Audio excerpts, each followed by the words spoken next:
Merci d'être avec nous dans ce rendez-vous de l'actualité. Bonjour à toutes et à tous, bienvenue. Le nouveau coronavirus poursuit sa progression en Côte d'Ivoire. Le pays enregistre à ce jour 847 cas confirmés. Le nombre de guéris continue sa courbe ascendante. On dénombre 260 personnes et désormais 9 décès. Regardons. Le ministère de la Santé et de l'Hygiène publique a enregistré ce jour, dimanche 19 avril 2020, 46 nouveaux cas de Covid-19 sur 399 échantillons prélevés et 21 guéris. La Côte d'Ivoire compte donc à ce jour 847 cas confirmés, 260 personnes guéries et 9 décès. Hier, au décompte final, un établissement sanitaire privé a notifié 2 décès. Il s'agissait d'une dame de 62 ans atteinte d'un cancer et présentant une cardiopathie, et d'un monsieur de 68 ans hypertendu et diabétique.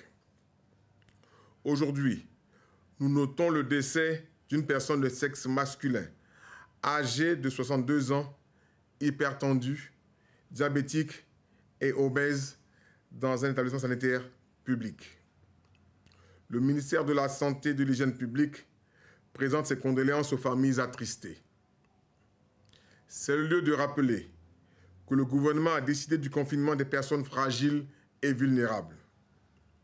Ce sont les personnes âgées et celles souffrant d'une pathologie chronique telle que le diabète, l'hypertension artérielle, les cancers.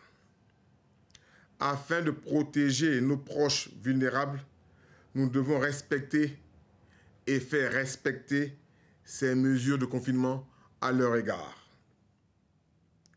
Nous insistons également auprès de la population sur le respect de toutes les autres mesures barrières mises en place par le gouvernement.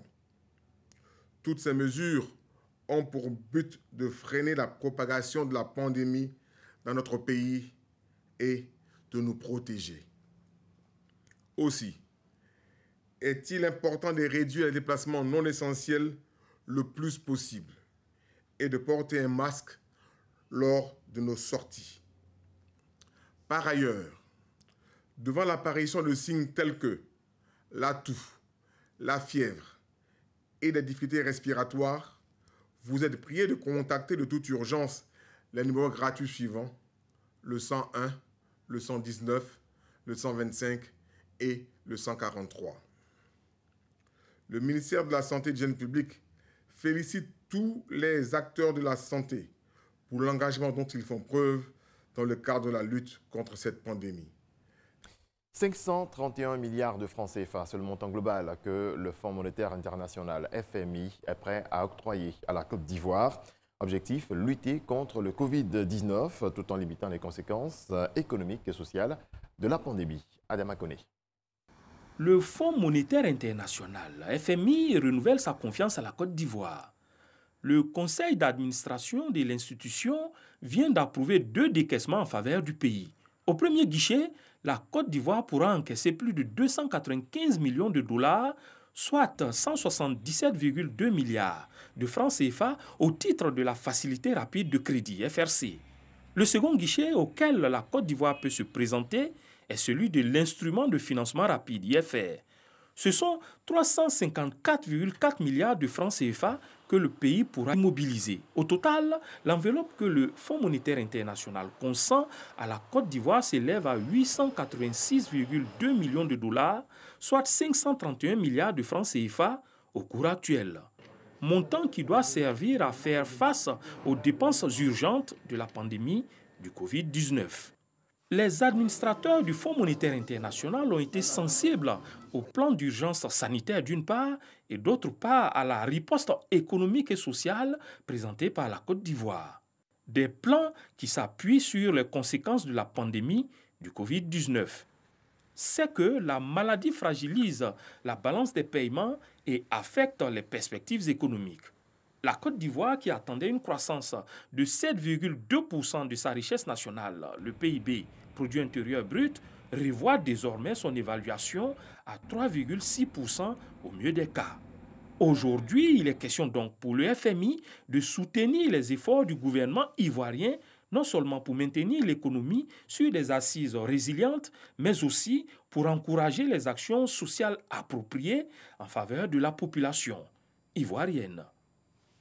Refermons les portes de l'actualité nationale avec cette remise de kits sanitaires et alimentaires à Jacquesville. Cheikh Koné.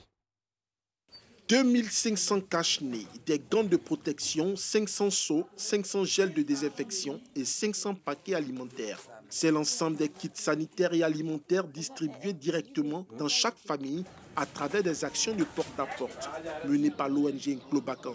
L'objectif pour cette organisation est d'aider les populations démunies de Jacquesville à respecter les mesures barrières. Nous avons donné des cache-nez, des gants aux femmes du marché parce que quand les femmes vont faire le courses, elles ne se protègent pas.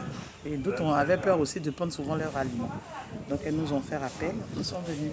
Parce qu'il nous faut sensibiliser nos populations. Vous savez qu'avec l'avènement de cette pandémie, il y a beaucoup de gens qui restent encore sceptiques, il y a beaucoup de fake news, comme on dit, qui circulent. Donc il y a une nécessité d'aller au contact des gens. L'autre temps fort de cette action de proximité, c'est la sensibilisation des populations sur les fausses nouvelles véhiculées dans le cadre de la lutte contre le Covid-19. Dagri Geneviève et l'artiste Kajim, tous deux responsables de l'ONG, ont sillonné les rues et les artères de Jacquesville afin de convaincre les populations sur l'effectivité de la maladie à coronavirus, Covid-19. Sur le continent, on sera en Égypte. Les pyramides du plateau de Gizeh sont éclairées par une lumière bleue projetant le message « Restez chez vous ».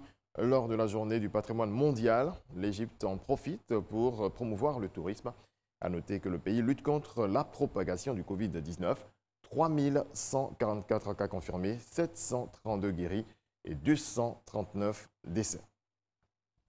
Au Nigeria, vous allez le voir sur ces images de l'agence France Presse, les plus pauvres se bousculent pour avoir de quoi manger. Les habitants des quartiers pauvres se ruent sur la nourriture distribuée par une organisation caritative locale sous l'œil attentif des militaires. Ces personnes ne peuvent plus travailler et se nourrir pour cause de confinement dû au Covid-19. La maladie a déjà tué 21 personnes, dont le directeur de cabinet du président Mamadou Bouhari.